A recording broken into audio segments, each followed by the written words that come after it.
Hey, what's up everyone? This is Dan from Rebellious Noise, and as we know, current circumstances mean that Euro 2020 is being delayed for a year.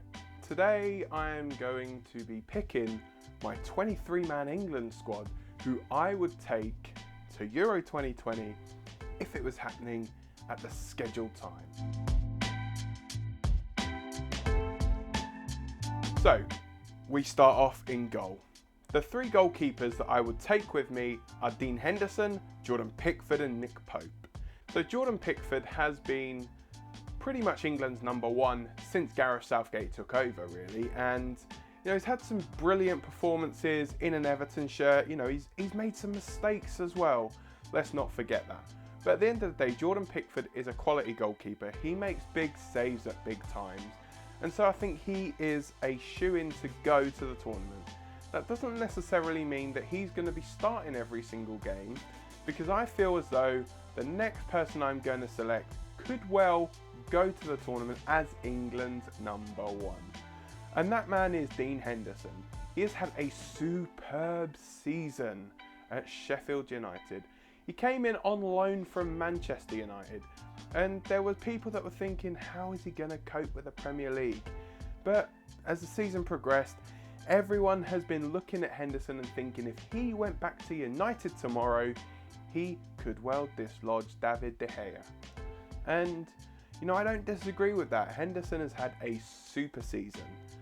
And so, I feel that Dean Henderson would therefore take the number one spot. The other goalkeeper that I would take is another safe pair of hands from the Premier League this season, and that is Nick Pope. Nick Pope has had a great season as Burnley's number one. Yeah, there's been times when Burnley have not done superbly well, but it's not been down to Pope. Pope has played some brilliant football. He's made some big saves at big times. And I think he just keeps out the likes of his ex-Burnley teammate Tom Heaton and Wolves' John Ruddy. But John Ruddy obviously is not playing as much, so therefore the three keepers are Henderson, Pope and Pickford. Now, moving on to defence. Now, when I always pick a team, I always like to pick cover in each position. So I'm going to pick 2 right backs, 2 left backs and 4 centre backs. My 2 right backs are going to be Trent Alexander-Arnold and Aaron Wan-Bissaka. Both young, energetic fullbacks. Trent Alexander-Arnold has been a revelation for Liverpool. Him on one side, Andy Robertson on the other, pinging balls into the box, left, right and centre. And add to that, he's great at dead ball situations as well. He takes Liverpool's corners, he takes free kicks occasionally as well. Aaron Wan-Bissaka on the other hand, he is known as the Spider. The challenges that Aaron Wan-Bissaka makes and just the way that he actually attacks as well. I love him. As a United fan, Aaron Wan-Bissaka has been a revelation of a signing for United. He has probably been the signing of the season for me. And, added to that, the strength in depth with those two, you could, neither of them, to be fair, neither of them would look out of place in that team. And if England even went with a 4-4-2, you could even play one just in front of the other. So, now we move on to the left-hand side of defence. On the left-hand side of defence, I am going to go with Ben Chilwell and Luke Shaw. Now, there will be people saying, well, why Luke Shaw?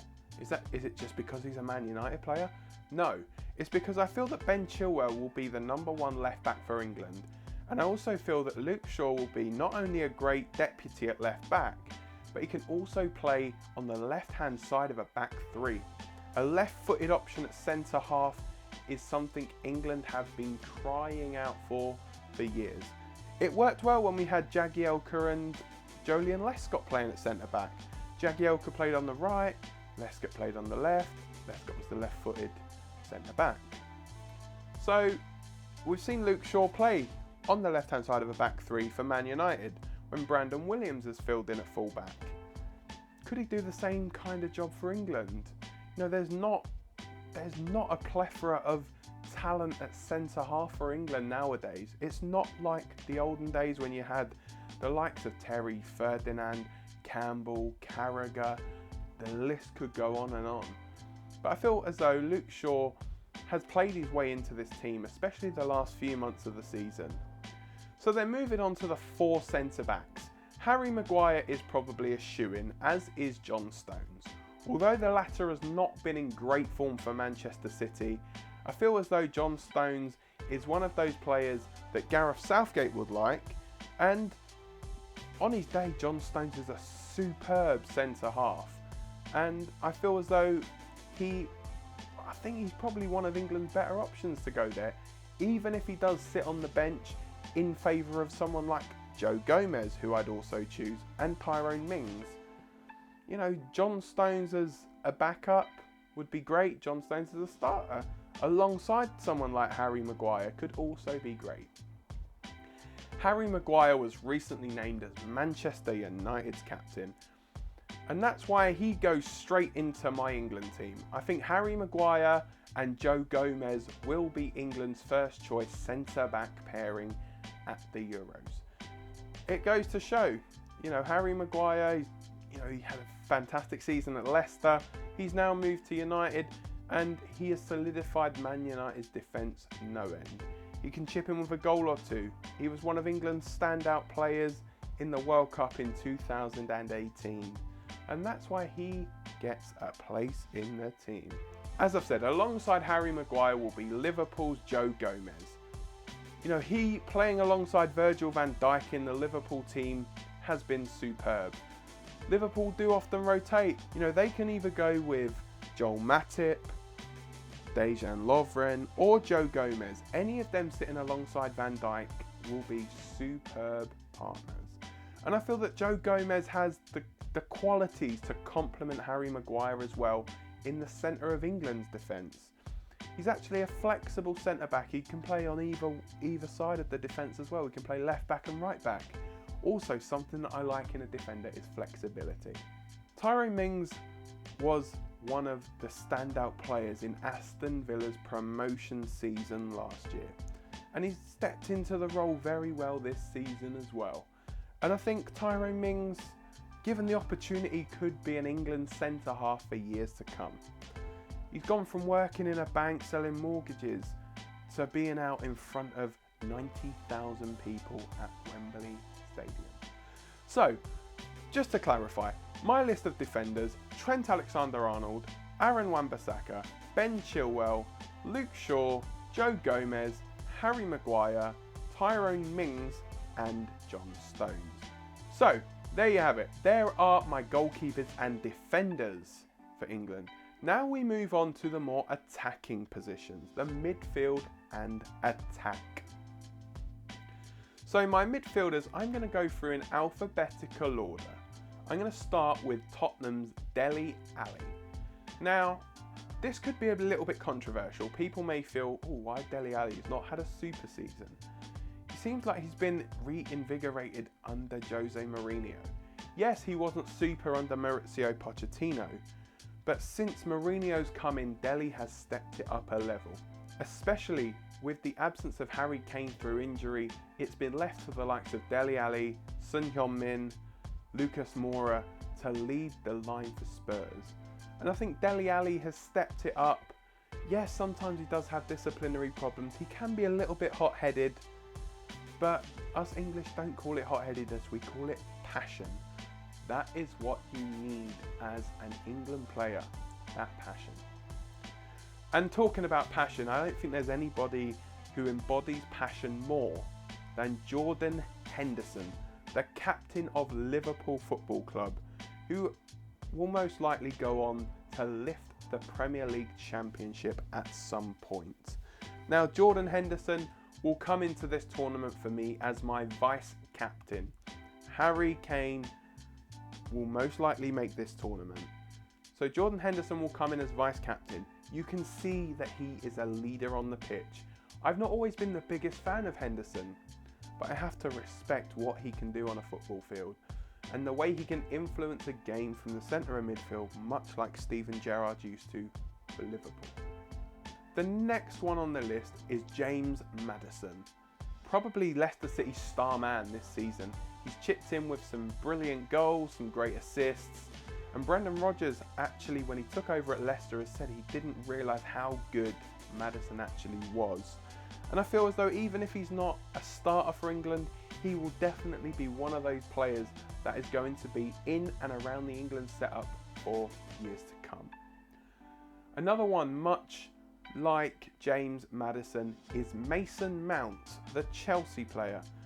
Now, we know Chelsea had their transfer embargo at the start of the season, so they couldn't really sign players. So Frank Lampard brought Mason Mount through to the first team, and he took to that like a duck to water. He took to that first team like he had been playing there for years upon years. He rightfully earned his England call-up earlier in the 2019-20 season. And again, he's going to be one of these players that's going to be an England international for years to come. The next name on the list, no surprise really, is Declan Rice. The West Ham centre-back and defensive central midfielder takes this role over Eric Dyer. For me, I'm a big fan of Eric Dyer, but I just feel like Declan Rice can offer you that little bit more. Declan Rice is, again, he's a very passionate individual. He can get a ball, he can run out of defence, he can play passes. You know, for me, he's been one of West Ham's star players in a team that's not been superb. You know, but Rice has kind of been that glue holding it together. For me, that's why he has to be a shoo-in to go to Euro 2020. The next two I'm just going to tie into one sentence. Jadon Sancho, Raheem Sterling, they have pace, they have quality, they can both produce goals, they can score goals. Whatever you want, these two can provide it. I think they are going to provide England's width for years to come. Should Rashford or Kane not make the tournament, Raheem Sterling is also another player that can fit in and play through the middle and get your goals. Jadon Sancho's had a great season at Borussia Dortmund. You know, he's been one of their star players as well. And whenever he's pulled on an England shirt, he has not looked out of place one bit. He has been absolutely incredible whenever he has been called upon. And so the final name on the midfielders list is Harry Winks. The Tottenham midfielder has everything. He's got his range of passing, the short passing, the simplicity of just sometimes just getting a ball, trapping it, passing it on. It's exactly what you want from a central midfielder. And he's not all about the glory. Harry Winks is one of those midfielders that will like also to do the dirty work. He will go in, he'll put his foot in for a challenge. Why would you not take him? Why would you not take Harry Winks? So now we move on to the strikers. Now, for the purposes of this, I feel that Harry Kane and Marcus Rashford will both be fit for Euro 2020. Obviously, I have to name the squad on June the 2nd. For me, that's enough time. I feel like both of them will make that deadline. Even if they're not starting every game, we have enough, I feel, to go as far as we can. There are two backup strikers that I've also picked alongside these two that will come in and do an equally good job. And as I've also mentioned, Raheem Sterling can play through the middle. So England have options, plenty of options. But I do feel if they're fit, Harry Kane goes and captains England. He was England's talisman in Russia in 2018. He was one of the standout players of the tournament in general, not just for England. And I feel as though if England had made the final, Harry Kane would have been that player that made the difference and most likely would have scored the winning goal. Marcus Rashford, again, he's one of these players who can play on the left, right or through the middle. He has been in a rich vein of form for Man United before he got injured. You know, he's had to step up from a young age. He's just been thrust into the limelight. It was one of these where he had the likes of Zlatan Ibrahimovic there, Romelu Lukaku. They were injured, he got a chance and he took that chance. Marcus Rashford, I feel, on the international stage, along with Harry Kane, will step up when it's needed. And the other two strikers that I'm going to take with me as well, I'm going to take Chelsea's Tammy Abraham. Tammy's been in superb form all season. Yeah, he's been blighted sometimes, had a few little knocks here and there, but when he's been called upon by Frank Lampard, he has stepped up and scored important goals at important times. He's not disappointed when he's played in an England shirt as well. And the final name on the list is Danny Ings of Southampton. Now, you're probably wondering, why is this one not there? Why is that one not there?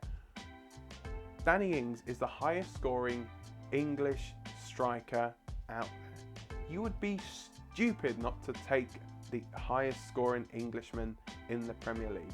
Danny Ings has been banging goals in left, right and centre for, I'll be honest, not a fantastic Southampton team. But somebody has to score the goals, and that is Danny Ings' job. And he has done that with aplomb throughout this season. And that is why he makes the 23-man squad. So, there you have it. That is my 23-man squad. I'm going to go through this team again from the top.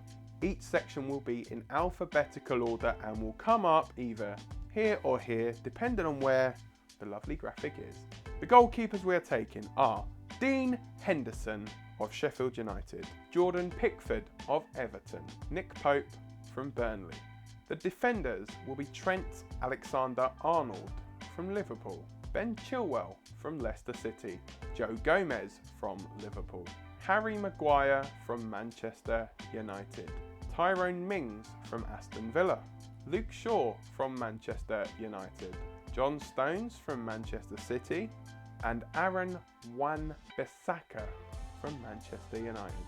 In midfield, we're taking Dele Alli from Tottenham, the vice-captain Jordan Henderson from Liverpool, James Maddison from Leicester City, Mason Mount from Chelsea, Declan Rice from West Ham, Jadon Sancho from Borussia Dortmund, Raheem Sterling from Manchester City, Harry Winks from Tottenham Hotspur, and up front, Tammy Abraham from Chelsea, Danny Ings from Southampton, the captain Harry Kane from Tottenham Hotspur, and Marcus Rashford from Manchester United. So there you have it. That is my 23-man squad. If I was Gareth Southgate and I had to pick this team, they would be the players I would take. And I feel as though England would have one heck of a chance of progressing all the way at Euro 2020 with this exact squad. Thank you very much.